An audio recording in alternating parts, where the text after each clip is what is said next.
Good morning, everyone. Esteemed guests, valued customers, and fellow Filipinos. To our San Mateo Municipal Scout Mission Sangalab, Sir Joe Marie Cabahog, their institutional head. Welcome to SM City San Mateo. Today, we come together to celebrate one of the most significant days in our nation's history, our Independence Day. It is the day to honor our freedom, remember our history, and celebrate the spirit that makes us proudly Filipino. This year, SM Supermalls is proud to honor the Super Pinoys. We are here to recognize and celebrate the exceptional courage, resilience, and spirit of our fellow Filipinos who continue to inspire us every day. Your dedication and unwavering spirit embody the true essence of being a Super Pinoy. This month, we have lined up a series of events and activities to commemorate the special occasion in the hopes of bringing the community together in a spirit of unity and celebration. As we celebrate today, we remember the values and sacrifices that have shaped our nation. Let us continue to support one another, uplift our communities, and strive for a better future for our Filipinos. Thank you for being here and being part of our significant celebration. Together, let us honor the past, cherish the present, and look forward to the future filled with hope and prosperity. Mabuhay ang Pilipinas, mabuhay ang Super Pinoy. Happy Independence Day. Inaanyayahan na rin po ang lahat na magsitayo para po sa ating flag raising ceremony.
Muli po tayo magsitindig at sabay-sabay awitin ang pambansang awit ng Pilipinas.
Muli, magandang umaga at ating pong palakpakan naman ang ating minamahal na bansang Pilipinas. At sabay-sabay po nating iwag-iway ang ating flaglets as we celebrate again ang ating araw ng kasarinlan, ng ating Independence Day. Ayan, di ba mas napakagandang tignan ng ating mga bandila na winawag-iway as we celebrate Independence Day. Maaari na po kayong magsiupo.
morning.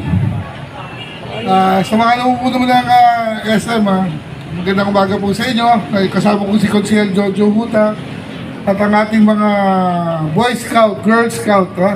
Magandang umaga sa inyo. Pagpaungan ninyo, medyo nahuli lang po kami dahil naggaling po kami sa munisipyo, nagkaroon din ng ganitong celebration. Ang mensahe ko lang po sa inyo, no? Unang-una, sabi ko nga kanina, itong ating Independence Day ay utang natin sa ating mga bayani na nakipaglaban, nagbuwis ng buhay para sa ating kalayaan. Pero ito yung tinatawag natin mga makalumang bayani. Meron tayong tinatawag ngayon na modern day heroes. No? Kung matatandaan nyo, nasubukan ng pagkakaisa at bayanihan natin noong panahon ng pandemya. Ang ating mga frontliners, mga doktor, nurses, kapulisan, lahat sila tumutulong para tayo maging safe. Lalong-lalo na ang private sector sa pamumuno ng SM Malls. Nung panahon ko po kasi ng pandemya, ako'y nasa MMDA at part po ako ng IATF. At malaki po ang naging ambag ng private sector, no? Sa pagbabakuna namin. Kaya nabakuna po natin halos lahat ng Pilipino. Kaya't kayo mga kabataan, lagi ko pong sinasabi, hindi natin kailangang maki-uniforme, hindi natin kailangang makipaglaban, hindi natin kailangang mamatay para tayo'y tawaging bayani. Tayo lang po ay gumawa ng mabuti sa ating kapwa, tumulong ng walang kapalit, sumunod sa mga batas, at aayos po ang ating bayan. Tayo po, bawat isa ay magiging bayani kahit sa maliit na pamamaraan. Sa ating pagkakaisa, ang gobyerno, ang private sector, magtutulungan, magkakaisa, tutulungan ng mga wala, bibigyan ng kahalagahan ang mga kapos sa buhay. Pipilitin natin umangat ang pamumuhay ng bawat Pilipino. At kayo po mga kabataan, sinasabi ko lagi, kayo ang pag-asa. Pag kayo'y naglalakad, makakita kayo ng balat ng candy, pulutin nyo lang. Huwag kayong magtapon ng plastic, huwag kayong magtapon ng mga mineral water sa kalsada. Sumunod tayo sa batat trapiko, huwag tayo tumawid, pagbabal tumawid. Mga ganong kasimpleng bagay lang, kung lahat-lahat tayo ay sama-sama at susunod ng tama, uunlad po ang ating bayan. Kaya ngayong umaga, pararating ko po sa inyo lahat, no? Hindi po natin kailangan na naka-uniforme o nagsasakripisyo o makikipag-away, makikipaglaban. Sa simpleng paggawa lang po ng tama, no? Tayo may pagkabayani sa ating katawan, bawat isa sa atin. Kaya sa inyo po, no, maging simbolo po ito, no? Ang pagbabalik tanaw din sa ating mga bayani na paglaban na matay. Of course, utang na loob natin sa kanila ang ating kalayaan. Pero ngayon, as a modern at year 2000, mas importante ang bawat isa sa atin ay gumawa ng tama. Again, Happy Independence Day, 126. Independence Day at magandang umaga po sa ating lahat. Sir Jomari, para po sa Boy Scouts and Girl Scout representatives dito po sa taas, para po sa ating photo op. Para po, Girl Scouts and Boy Scout representatives po.